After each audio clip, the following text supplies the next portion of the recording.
Chapter 13. Daisy Mump. To the Brooms' house they made their way, taking the shortcut that ran behind the Fairweather deli. Boom carefully held a bag of 1 dozen free goldfish. He tried to run, but the motion churned up the fish like a hurricane, so he somewhat scurried and somewhat walked. Mr. Mump had parked his truck at the end of Prosperity Street, where Hurley, Daisy, and Mr. Mump were eagerly picking corn and piling the ears into the truck's bed. When Hurley spotted Boom and Winger, he ran from the field and blocked their progress with his meaty frame. We got the corn first, he told them, clenching his fists. That corn doesn't belong to you, Boom said. He didn't know that for sure, but he suspected it because no one in the neighborhood owned the field. Finders keepers, Hurley whined. You can't have any. We're going to sell it to the store, and I get to use the money to buy a new bike. The Mumps weren't going to eat the corn? Whatever, Boom said, hiding his disappointment. Images of hot, buttery corn drifted from his head and evaporated like fog. Yeah, whatever, Winger chimed, standing slightly behind Boom. As Boom and Winger started up the Brooms' walkway, Hurley made a few clucking sounds. Everyone at school is calling you a chicken, 'cause you chickened out of the tournament. Boom whirled around and glared at his archenemy. You know I didn't chicken out. I was in Prune Wallop's office. I want a rematch on Monday. You should give him a rematch, Winger said. A rematch? Hurley laughed, a fake horror movie laugh. Why should I? What's in it for me? I'm the champion of the school 2 years in a row. You're just a loser. Winger grabbed Boom's arm as Boom almost flew out of his sneakers. All he wanted to do at that moment in time was to pound on Hurley. Sure, it was wrong to hit someone, and there would be big consequences, but he wanted to, real bad. Boom, Winger pleaded. You'll get into trouble again. Something unpleasant stepped between Boom and his archenemy. It was Daisy Mump. She was 10, just like Myrtle, and she was always dressed like she was going to a birthday party. Today her pink coat was trimmed in fake zebra fur, and it matched her doll's coat. The doll was about half Daisy's size, and she had tucked it under her arm. I saw Myrtle's new doll, Daisy said to Boom. She pointed to the bedroom window. I saw Myrtle holding it. Huh? Boom caught his breath and jerked his arm away from Winger. Why does she have a Molly Mermaid Faraway Girl doll? I don't have a Molly Mermaid doll. They're impossible to find. The Faraway Girl Company doesn't even make them anymore. Daisy scrunched up her freckled face. Myrtle doesn't have a whatever-you-call-it doll, Boom said, glaring over Daisy's curly blonde head at Hurley. A Faraway Girl doll, Daisy corrected. She shoved her doll up to Boom's face. See, mine is from Sweden. Her name is Elsa, and she cost $100. Every pair of shoes costs $25, and she has 12 pairs, and we have 6 matching outfits, and she came with a book that tells all about her life in Sweden. My friend Beulah's doll is from France, and her name is Gigi. Whatever, Boom said, pushing the doll away, pushing away the desire to hit Hurley as well. He tried to walk up his walkway, but Daisy ran around and blocked him. Nobody has a Molly Mermaid doll. It's super special. It's the most expensive Faraway Girl doll they ever made. How come your sister has one? Daisy hissed. Your family is poor. She doesn't have one, Boom insisted. But I saw it. Daisy stomped her patent leather rain boot. I saw the doll too, Hurley said. I saw Myrtle holding it yesterday in your kitchen. My dad says those dolls are impossible to find. He's been trying for 2 years. They don't even sell them on the internet anymore. I want a Molly Mermaid Faraway Girl doll, Daisy whined. Tell Myrtle I want it. Hurley stood real close to Boom. They were about the same height, but Hurley had 30 pounds on Boom. Boom knew he was no match for Hurley's weight, but he flexed his kicking foot just in case. Give me the doll, Hurley whispered. Give it to me so I can sell it, and maybe I'll give you a rematch. A rematch? Boom's heart soared, but only momentarily. Shortly after takeoff, it crash-landed on the pavement because there was no doll. Leave me alone, Boom stammered, clutching the bag of goldfish. He turned back up the walkway. You're a loser, Boom, Hurley called. I'm not a loser, Boom cried. Every muscle in his body went tense, and he tightened his grip until the plastic, water-filled bag popped. Oh no, Winger moaned as goldfish flew through the air. Oh no, Hurley mimicked. Was that your dinner? Your teeny tiny fish stick dinner? Is that all you can afford? Hurley started to laugh as Boom and Winger scrambled to collect the fish. Winger chased a flapping one under the tire of a parked car, while Boom found one balancing on a dandelion. I want that doll, Daisy whined, sniffling with fake tears. Daddy, I want that mermaid doll. Mr. Mump dumped an armload of corn into his truck and looked over his daughter, who was stomping her boots on the sidewalk. "Daisy Waisy," he called, holding out his arms. Boom pulled the final fish out of the newspaper box. He'd love to show Daisy Waisy the mermaid doll. He'd love to see the look on her face when he handed her a stinky, slimy, teeth-gnashing, yellow-squirting, green-faced merbaby. But that wasn't going to happen because the last person he'd sell a meet the merbaby but that wasn't going to happen because the last person he'd sell a Meet the Merbaby ticket to was a mump person. "Come on," Boom said to his best friend. He and Winger dashed past the broken gate, leaving Hurley and Daisy watching from the street. They avoided Halver by going through the front door and straight up the staircase, where Boom dumped the goldfish into Ted's fishbowl. The fish took to swimming right away, and not one of them looked brain damaged. "Phew," Boom said. He shoved his backpack under his bed. If Myrtle knew about the conch shell, she might get all soft-hearted and want to take the baby back to the dock to find its family.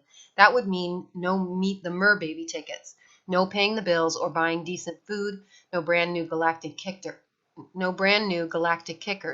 Boom collapsed onto his bed.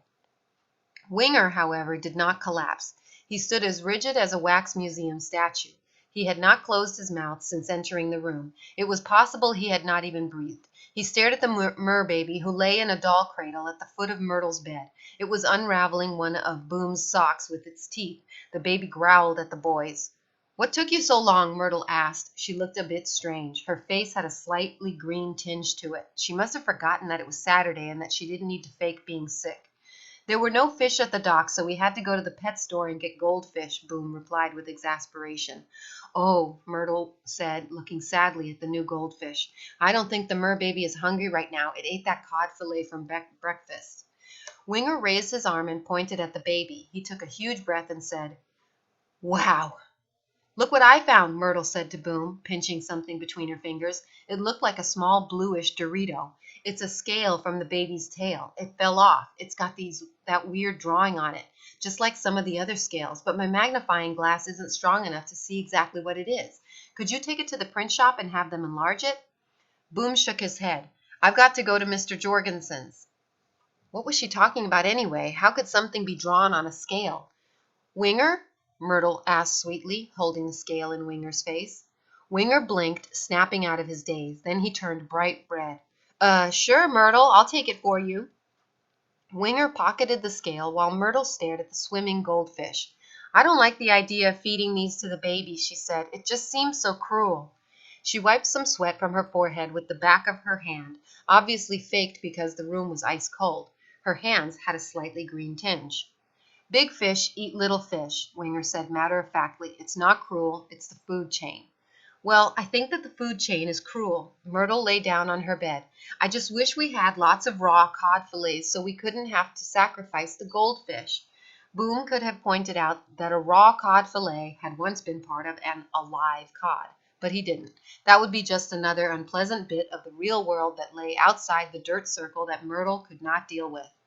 Having reduced Boom's sock to a drool-drenched wad of yarn, the baby burrowed beneath the doll blanket. Winger stepped back and started waving his hands around like a lunatic. "Forget about selling Meet the Merbaby tickets. Do you guys realize how much money you could make selling this thing to a collector? Do you realize, huh? Do you?" Boom wished Winger hadn't mentioned those tickets because Myrtle was staring at him as if she wanted to burn a hole right through him with her laser beam eyes. Winger continued, "I saw in the news that some billionaire bought a dinosaur egg for $3 million because he wants to clone dinosaurs. Think how much some billionaire would pay for a real merbaby. You could have an auction. You guys would be the richest family in the world." Winger was brilliant, absolutely brilliant. That creature could be the best thing that had ever happened to the Broom family. Maybe circling March 13th on his calendar had been fate. Boom would be the richest 12-year-old in the world. He could buy as many galactic kickers as he wanted, a different pair for every day of the week. Heck, he could build his own kick-the-ball against the wall arena.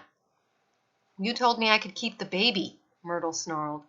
Boom turned away and tried to find something in the room to fiddle with. He hadn't promised, had he? He had said, "Sure, you can keep it," but he hadn't said for how long. He hadn't thought out the bit about being rich. Halver said the bill collector and bank needed to be paid. If they were rich, they could buy their own bank. If they had money, they could hire a gardener to cover up that horrible dirt circle so they wouldn't have to be reminded every single day that a twister had ripped their family apart. But think about it, Myrtle, Winger pointed out. You could buy whatever your heart desires. What my heart desires can't be bought, Myrtle said quietly. What does your heart desire? Winger asked, looking at Myrtle with a goofy look on his face as though soda bubbles were tickling his nostrils. Myrtle didn't answer, but Boom knew what she wanted. It was what he wanted too, but it wasn't going to happen. All the money in the world couldn't bring back someone who was gone. I won't let you two sell the baby, Myrtle declared. Bad people will put it in a cage or dissect it in a lab. The baby poked its head out of the end of the blanket and started chewing on the edge of the doll cradle. Boom continued to imagine all the things they could do as the richest family in the world. He wouldn't have to go to school because he could hire a tutor to follow him around all day and teach him while he was kicking things in his private arena. They would have enough money to hire a doctor for Myrtle's mental problems and Mr. Broom's as well. It worried him that Myrtle was starting to fake being sick on a Saturday. She had never done that before. The baby needs stuff we can't give it, Boom said, trying to coax his sister toward an agreeable decision, one that would benefit the entire family. Like what? Well, like an ocean, for instance. We don't have an ocean in our house. Myrtle hung her head and sadness crept over her face like a shadow. Boom tried hard to ignore his sister's sadness. She was not the boss of this family. She hadn't found the merbaby. He had. He was the one who should make the decision about what to do. Gee, Myrtle, you don't look so good, Winger said. Myrtle crawled under her covers. I'm sick. I feel fuzzy. Before Boom could remind Myrtle that she was wasting time pretending to be sick on a Saturday, a horn honked. Boom and Winger looked out the bedroom window. A delivery van had pulled up at the end of the walkway, and a guy in brown shorts was unloading boxes. Stamped on the side of each box in big red letters was cod fillets, raw. Myrtle, did you order some fish? Boom asked. Of course not, she mumbled from beneath her blankets. But didn't you just say that you wished you had lots of cod fillets? I remember her saying that, Winger said. Lots of raw cod fillets so we wouldn't have to use the goldfish. Winger and Boom looked at each other, and then they looked at the baby. It smiled. End of chapter 13.